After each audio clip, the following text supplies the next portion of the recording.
மிங்கு உளவாளி குரங்கு. காட்டுல எல்லா விலங்குகளும் சந்தோஷமா வாழ்ந்துகிட்டு இருந்தாங்க. அந்த காட்டோட ராஜா சிங்கராஜா ரொம்ப கருணை உள்ள கொண்டவரு. காட்டோட விலங்குகள் எல்லாருமே அவங்க சிங்கராஜா விஷயத்துல ரொம்பவே சந்தோஷமா இருந்தாங்க. சிங்கராஜா பெரிய சின்ன விலங்குன்னு வித்தியாசம் பாக்குறவரு கிடையாது. எல்லா விலங்குகளையும் ஒரே மாதிரி தான் அவரு நடத்துவாரு. ஆனா சில நாட்களா காட்டுல நடக்கிறது எதுவுமே சரி கிடையாது. எல்லா விலங்குகளும் ஏதோ ஒரு ரகசிய வழியில காணாம போய்கிட்டு இருந்துச்சுங்க. சிங்கராஜா இந்த விஷயத்தை கேள்விப்பட்டு ரொம்பவே கவலைப்பட்டுக்கிட்டு இருந்தாரு. லட்ச தடவை அவரு முயற்சி பண்ணாலும் கூட இது வரைக்கும் காட்டு விலங்குகளை யார் தூக்கிக்கிட்டு போறாங்க அப்படிங்கறது அவரால கண்டுபிடிக்கவே முடியல. ஆனா அன்னையில இருந்து ஒவ்வொரு நாளும் ஒவ்வொரு விலங்கு யாராவது ஒருத்தங்க காணாம போயிட்டாங்கன்னு சொல்ல வந்தாங்க. இந்த பஞ்சாயத்துல சிங்கராஜா காட்டுல இருக்கிற எல்லா விலங்குகளையுமே ஒரு பஞ்சாயத்துக்கு கூப்பிட்டு இருந்தாரு. இந்த அழகான காட்டுல கொஞ்ச நாட்களா நம்ம நண்பர்கள் என்ன ஆச்சுன்னு தெரியாம காணாம போறாங்க. இது அதிகமாயிட்டே போகுது. என்ன முயற்சி பண்ணாலும் என்ன நடக்குதுன்னு தெரியல. இதுக்கு பின்னாடி என்ன ரகசியம் இருக்கு? நான் என்ன நினைக்கிறேன்னா, உங்களை யாரு புத்திசாலியோ அவங்க வந்து எனக்கு யோசனை சொல்லுங்க. நான் இப்போ என்ன பண்ணணும்? சிங்கராஜா சொன்னது கேட்டு பிளாங்கி சொல்லுச்சு, காட்டுல எல்லாரும் கஷ்டப்பட்டோம் கண்டுபிடிக்கிறதுக்கு, ஆனா யாராலையும் கண்டுபிடிக்க முடியல. எல்லாருமே இது தலையெழுத்து அப்படின்னு நினைச்சிட்டு தான் உட்காந்துக்கிட்டு இருக்காங்க. ஏன் நம்பிக்கை என்னன்னா இது பேய் பிசாசோட வேலையாதான் இருக்குங்கிறது. எல்லாரும் இங்க கூப்பிட்டு நான் யோசனை கேட்டுக்கிட்டே இருக்க. ஆனா நீங்க இப்படி பண்றீங்க. இத எல்லாத்தையும் உங்ககிட்டயே வச்சுக்கோங்க. சிங்கராஜா அப்படி சொன்னதும் பிளாங்கி அதோட இடத்துல போய் நின்னுக்குச்சு. ஆனா பிளாங்கி சொன்னது மின்ட்டுக்கு பிடிக்கவே இல்ல. மிங்கும் ஒரு குறும்புக்கார குரங்கு. அது யாரையுமே காட்டுல மதிக்காது. அந்த நேரத்துல ரொம்ப கோவமா மிங்கு சிங்கராஜா கிட்ட சொல்லுச்சு, எனக்கு என்ன தோணுதுன்னா, இதெல்லாம் பேயோட வேலை இல்ல, இது நம்ம வித்தியாசமா இருக்கு. எனக்கு 2 நாள் டைம் கொடுங்க. 2 நாட்கள்ல என்ன நடக்குதுன்னு நான் கண்டுபிடிக்கிறேன் மகாராஜா. இதுக்கு காரணமானவங்கள நான் பிடிச்சேன் தீருவேன். ஒருவேளை நீ சொன்ன மாதிரி நீ அப்படி பண்ணிட்டேன்னா நீ என்னோட ராஜ்யத்துல ஒரு முக்கியமான ஆளா அறிவிப்பேன். நீ தான் என்னோட இடது கை ஆவ. எல்லாருமே கிளம்புங்க. 2 நாளுக்கு அப்புறம் இங்க நீங்க வரலாம். அப்படி சொல்லி மீட்டிங்க முடிச்சிட்டாரு. மிங்கு மீட்டிங் எல்லாம் முடிச்சதுக்கு அப்புறமா மரத்துல ஏறி உட்காந்து யோசிச்சுக்கிட்டு இருந்துச்சு. ராஜாக்கு முன்னாடி சொல்ல வேண்டியதே சொல்லிட்டோம், ஆனா இதை எப்படி சால்வ் பண்ண போறோம்னு யோசிச்சுக்கிட்டு இருந்துச்சு. என்ன ஆச்சு மிங்கு? எதை பத்தி நீ யோசிச்சுக்கிட்டு இருக்க? உன்கிட்ட என்ன சொல்றது? நான் ராஜா கிட்ட பெரிய பெரிய வார்த்தை எல்லாம் விட்டுட்டேன். ஆனா இப்போ எனக்கு ஒண்ணுமே புரிய மாட்டேங்குது. நான் இப்போ என்ன பண்ணட்டும்? நான் உன்கிட்ட எத்தனையோ தடவை சொல்லிருக்கேன், உன்னால முடியாது அப்படிங்கறதுல நீ தலையிடாத அப்படின்னு. நீ அவை போய் ஒரு பள்ளத்தை தோண்டி அதுக்குள்ள விழுந்துட்டியா? 2 நாளுக்கு அப்புறம் ராஜாவுக்கு என்ன பதில் சொல்ல போற? நீ சரியா சொல்ற சிங்கி. அப்படி ஆச்சுன்னா அதுக்கப்புறம் கொஞ்சம் ஆபத்து தான். அப்போ மிங்கோட மைண்ட்ல ஒரு யோசனை வந்துச்சு. அது சிங்கி கிட்ட சொல்லுச்சு, நீ எதுக்கு எனக்கு உதவி பண்ணக்கூடாது? நீ இந்த காட்டுல சுத்திக்கிட்டே இருப்ப இல்ல? இதை நான் ரொம்ப ஈஸியா நீ கண்டுபிடிக்கலாம்ல. நீ என்ன நினைச்ச லூசு? இத பத்தி கண்டுபிடிக்க நான் முயற்சி பண்ணல அப்படின்னா நான் நிறைய முயற்சி பண்ணிருக்கேன். ஆனா எவ்வளவுதான் முயற்சி பண்ணாலும் என்னால கண்டுபிடிக்க முடியல. மிங்கு சிங்கி 2 பேரும் பேசிக்கிட்டு இருக்கிறத மரத்துக்கு கீழே இருந்து ஒயிட்டி ஹாரி கேட்டுக்கிட்டு இருந்தாங்க. ஒயிட்டி ஹாரி 2 பேருமே ரொம்ப நல்ல நண்பர்கள். 2 பேரும் எப்பவுமே ஒன்னாதான் இருப்பாங்க. அவங்க 2 பேரும் நின்னு சிரிக்க ஆரம்பிச்சாங்க.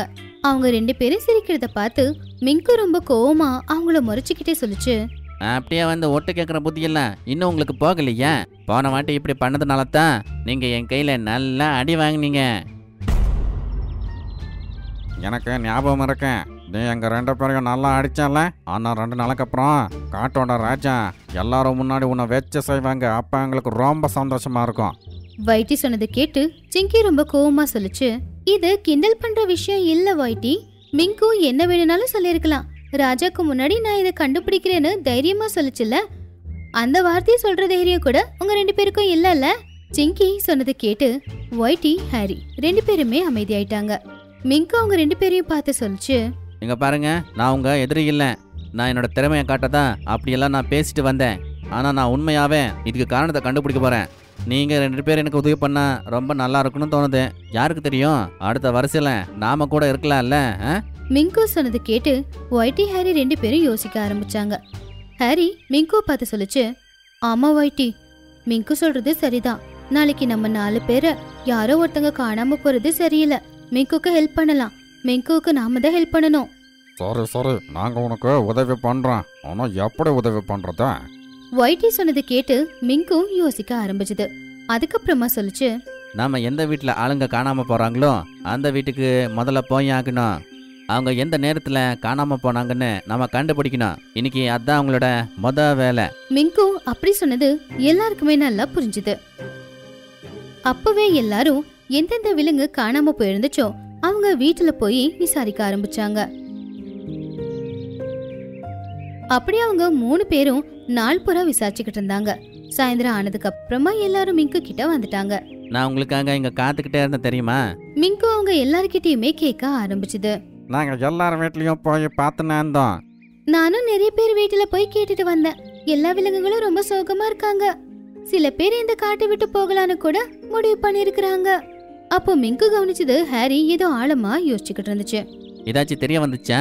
நானும் எல்லார் வீட்டுல போய் விசாரிச்சேன். ஆனா ஒரு விஷயம் மட்டும்தான் நிரடலா இருக்கு. என்ன விஷயம்? யாரெல்லாம் காணாம போயிருக்காங்களோ அவங்கள கடைசியா எல்லாரும் பிளாங்கி கூட தான் பாத்திருக்காங்க.